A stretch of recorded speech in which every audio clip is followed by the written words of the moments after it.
Boa noite. Hoje iremos abordar um tema de grande relevância na área da saúde, que é o infarto agudo no miocárdio. Vamos abordar a definição, fisiopatologia, sinais e sintomas, exames e condutas. Tá? O infarto agudo no miocárdio ele ocorre quando há uma interrupção súbita do fluxo sanguíneo para o músculo cardíaco, né, devido a uma obstrução de uma artéria coronária por um coágulo sanguíneo. O IAN ele pode ser classificado em dois tipos principais. Vai depender da presença ou ausência de elevação no segmento ST no eletrocardiograma, indicando que as artérias coronárias ela vai estar completamente obstruída, levando uma isquemia mais extensa e grave no músculo cardíaco. Aqui, como nós podemos ver, né, a síndrome coronária aguda, sem supra-ST, que é a angina instável, e o IAN sem supra, e também o IAN com supra-ST. O infarto agudo no miocárdio sem supra-GST, nesse caso, ele não há uma elevação no segmento ST, no eletrocardiograma, mas pode haver, né, uma depressão do segmento ST ou inversão da onda T. Indica uma isquemia menos intensa que, mesmo sendo grave, não resulta em necrose no miocárdio tão rapidamente quanto ao IAN com o supra-ST. Dando continuidade ao assunto, a gente vai entrar agora na fisiopatologia do infarto agudo do miocárdio sem supra-ST. Como primeiro tópico, a gente pode abordar a tenotrombose principal, que no caso é a formação de coágulo sanguíneo em uma artéria já estreitada. Ou seja, em literatura, a gente observa que isso é uma complicação da aterosclerose, uma das principais causas de infarto agudo do miocárdio que nós temos hoje no mundo. Em segundo lugar, a gente pode observar o vasoespasmo, que é basicamente estreitamento de uma artéria que dura um pouco mais do que o normal, que também é uma causa do infarto e pode ocasionar no cérebro, tanto no cérebro quanto no coração. Em terceiro lugar, a gente observa a embolia, que é um bloqueio de um vaso sanguíneo por um coágulo ou outro material sólido, pode ser gordura, cálcio, até mesmo sangue, causando esse problema que a gente até observa em embolia pulmonar, que é basicamente entupimento. A dissecção coronariana, que nós vemos por último no nosso slide, é a espontânea ruptura de uma parede de uma artéria do coração, que pode causar um ataque cardíaco. Esses são as principais causas que nós separamos aqui nos 4 slides, que fazem parte da fisiopatologia do infarto agudo do miocárdio sem supra-ST. Em seguida, a gente observa aqui alguns exemplos que mostramos na fisiopatologia, que são determinados riscos para a formação de ateroma, gordura, cálcio, sangue, carbono, enfim, o que for necessário para causar o entupimento da artéria. Dentre eles, observamos o tabagismo, a dislipidemia, a diabetes e a raiz. A lesão inicial, nós observamos que está um pouco estreitado, mas não possui gordura. A inflamação gera o ateroma, que é onde começa a ter o acúmulo de gordura, e na lesão final, a gente pode causar um infarto agudo do miocárdio, que é quando basicamente um pedaço do coração para de receber sangue por conta de entupimento, gerando a necrose de um pedaço do seu coração. Ali embaixo nós observamos um excelente recado. O resultado final é o comprometimento das ligações do território do músculo cardíaco, infarto agudo do miocárdio com necrose de cardiomiócitos, que é basicamente a morte de uma parte do tecido do nosso coração. Então aqui agora eu vou falar com vocês rapidamente sobre alguns sinais e sintomas do infarto agudo. Bom, ele vai desde sintomas mais gerais, como por exemplo sudorese, síncope, até a sintomas mais específicos, que é principalmente a dor torácica. E essa dor, quando ela começa a irradiar, principalmente para a mandíbula e para os membros, ela já começa a ficar uma dor realmente preocupante. É claro que existem outros exames que o médico vai fazer, como por exemplo a ausculta, onde eles podem esperar encontrar sopros, por exemplo. Quando a gente fala para outras avaliações que o médico vai fazer, ele vai se preocupar principalmente com exames laboratoriais e o eletrocardiograma. Dos exames laboratoriais, a gente tem, por exemplo, a troponina, que é o mais eficaz, até, por exemplo, a CPK, que é um exame bem genérico. No eletrocardiograma, como foi comentado previamente, ele vai observar os desnivelamentos de cada um dos segmentos, para poder entender exatamente que tipo de infarto é, a extensão do infarto e assim sucessivamente. Infarto agudo do miocárdio com supra do ST. Fisiopatologia. Existem 3 mecanismos de desestabilização de placa, que é a ruptura de placa aterosclerótica, 70% dos casos, que é a placa de gordura que se acumula nas artérias coronárias, e o fenômeno erosivo, 15% dos casos, em vez de se romper, a placa sofre alteração, liberando substância inflamatória, levando à formação de coágulo. E o nódulo calcificado, que resulta no bloqueio de circulação sanguínea. E também tem outros tipos de mecanismos, como arterites, trauma, embolia coronariana, doenças coronarianas não asteróticas e hematológicas. Diferente do infarto agudo do miocárdio sem supra do ST, o infarto agudo do miocárdio com supra do ST está associado à oclusão total de uma artéria coronariana.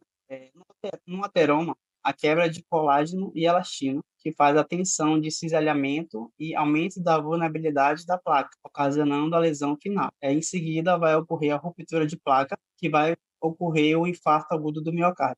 A oclusão completa, que se expressa como um supranivelamento do segmento ST um eletrocardiograma. Caso não ocorra o tratamento em tempo hábil e o paciente sobreviva à fase inicial, o segmento afetado será marcado pelo surgimento da onda Q. Dando continuidade ao infarto agudo do miocárdio com supradesnivelamento do segmento ST, vou falar sobre os sinais e sintomas. O paciente ele vai apresentar dor anginosa que não melhora com repouso ou nitrato sublingual, ou seja, ele vai apresentar uma dor intensa no peito, que pode se espalhar para o braço esquerdo, pescoço, mandíbula ou costas. E ele terá dificuldade de respirar, assim como a síncope e vertigem, uma sudorese intensa, cansaço, tosse e sibilos. Também ele vai apresentar epigastralgia, né, que ela é mais conhecida como a dor na boca do estômago. Ela se manifesta como uma sensação de queimação,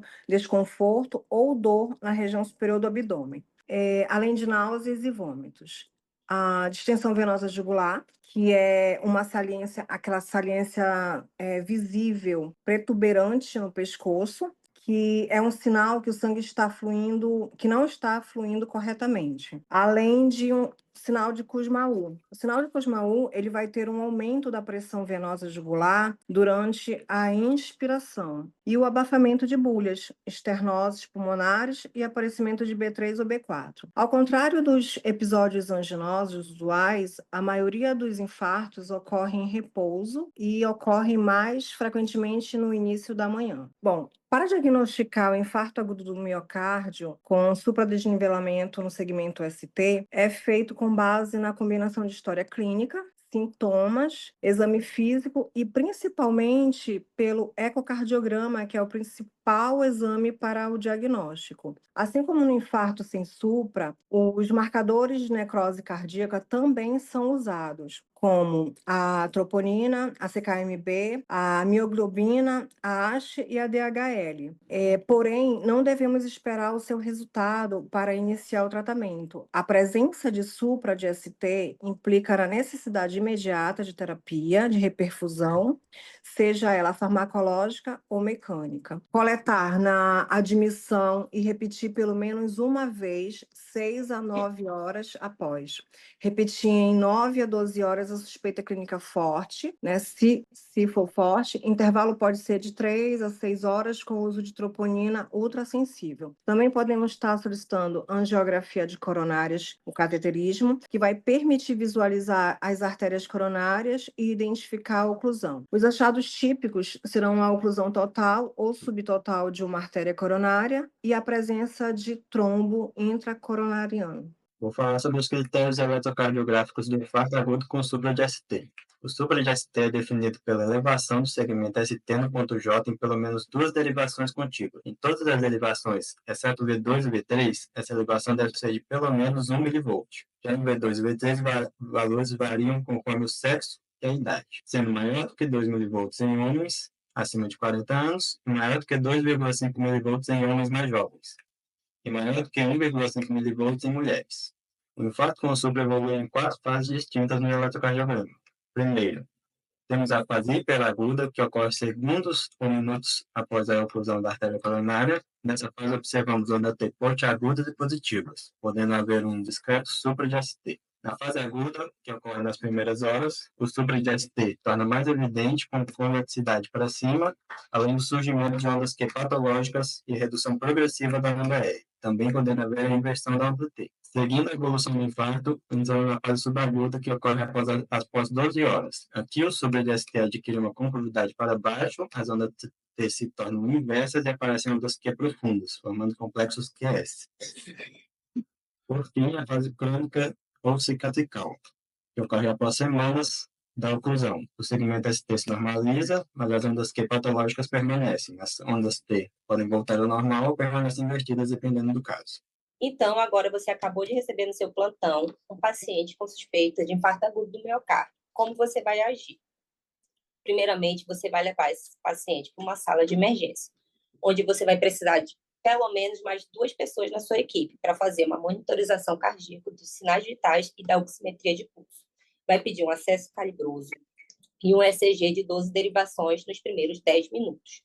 Diante disso, você vai precisar entrar com a terapia farmacológica. Como que você vai lembrar de quais são as medicações? Nós temos o mnemônico no ATLS, ACLS, para lembrar qual conduta agir. Mas existem milhares de mnemônicos na medicina para você lembrar. Como que você vai associar alguma imagem? Então, eu coloquei aqui a Mona Lisa, que está de braços cruzados para você, esperando você tomar uma atitude, e um bichinho de estimação para te lembrar da infância, que agora você não é mais criança, você vai precisar resolver essa situação. Então, eles dois juntos formam o mnemônico Monabis, onde M vem de morfina, O de oxigênio, N de nitratos, A de AS, beta-bloqueadores, e ECA, clopidogrel, heparina e estatina. Lembrando que esse mnemônico ele é apenas para te recordar o que utilizar, mas não necessariamente ele precisa ser nessa ordem. Você vai primeiro iniciar com os nitratos, que já vai estar ocasionando um alívio da dor desse paciente. Se os sintomas persistirem, você pode estar pulando para os beta-bloqueadores e, por último, mesmo assim, se o paciente permanecer com uma dor insuportável, você entra com a morfina. Lembrando que o oxigênio você só vai oferecer para os pacientes que apresentarem saturação menor que 90. Se o paciente apresentar saturação maior que 94, não precisa entrar com oxigenoterapia. Então, depois de toda essa terapia farmacológica, o paciente ainda permanece instável, você vai precisar levar ele para uma intervenção hemodinâmica. Então, o tratamento farmacológico, só lembrando para vocês aqui, quais são os antiagregantes plaquetários, né? O AS é o primeiro lugar que a gente usa, a gente pode estar utilizando aí até 300 miligramas, você pode dar no atendimento imediato também para o paciente, já via oral. A terapia anti-isquêmica, a gente começa com os nitratos, que não tem relevância para o prognóstico do paciente, não altera também a mortalidade. Beta-bloqueadores e bloqueadores de canais de cálcio. Lembrando que os beta-bloqueadores, eles já vão interferir na taxa de mortalidade e no prognóstico do paciente. Então, você tem que usar eles com cautela. Você pode esperar para utilizar eles até você ter certeza no eletrocardiograma se não tem contraindicação. E temos também os anticoagulantes. Heparina de baixo peso molecular e fondaparinux. Nos casos de cateterismo de urgência, nós vamos ter o paciente de muito alto risco, ele vai apresentar uma estabilidade hemodinâmica ou choque, arritmias malignas ou PCR, dentre outros fatores. Nesses casos, o cateterismo ele tem que ser imediato, menos de 2 horas. Em alto risco, como casos de troponina positiva, dentre outros, ou Grace maior que 140, o cateterismo ele deve ser precoce, dentro de 24 horas. E o risco intermediário, como diabetes mellitus, insuficiência renal, dentre outros, o cateterismo ele pode ser tardio, dentro de 25 a 72 horas. Na intervenção coronariana percutânea, ICP, em IAN com supra de ST, nós vamos ter 2 situações, que é um hospital com hemodinâmica e um hospital sem hemodinâmica. Em hospital com hemodinâmica, o tempo de ICP menor que 90 minutos, se sim, vai ocorrer a ICP primária, se não, a gente vai utilizar um fibrinolítico em até 30 minutos. E no hospital sem hemodinâmica, o tempo de 120 minutos, se sim, transferir para uma ICP primária, se não, fibrinolítico em até 30 minutos. A terapia de reperfusão está indicada em todos os pacientes com IAN, com supra-ST, em até 12 horas do início dos sintomas. Essas são as nossas referências bibliográficas. Nós agradecemos pelo tempo e pela atenção de todos. Muito obrigada.